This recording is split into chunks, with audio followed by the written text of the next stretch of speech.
Biblia. Jedna z najstarších a najpopulárnejších kníh všetkých čias.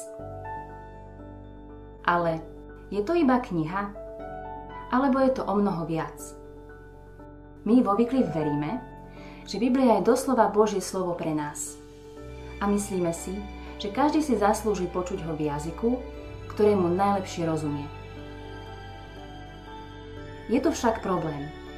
Nie každý má prístup k Božiemu slovu. V skutočnosti ľudia z približne 1900 jazykových skupín stále čakajú na ich preklad Biblie. To je takmer 180 miliónov mužov, žien a detí, ktorí nemajú jediné slovo z Biblie v jazyku, ktorému by jasne rozumeli.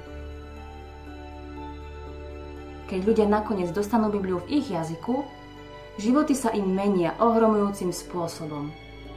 Videli sme ľudí oslobodených zo závislostí, zachránených od násilného spôsobu života, aj od veľmi temných stránok ich vlastného srdca. Muži a ženy si navzájom odpustili svoje previnenia a zažili obnovenie svojich vzťahov. A to všetko vďaka pravde a múdrosti Božieho slova. Ale to najdôležitejšie na Biblii, to, čo robí preklad Biblie takým kľúčovým, je, že vedie ľudí k Ježišovi Kristovi a obnovenému vzťahu s Bohom.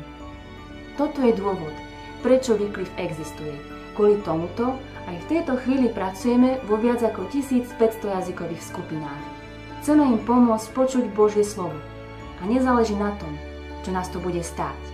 Neprestaneme, kým všetci ľudia nebudú mať Bibliu v jazyku, ktorému budú rozumieť.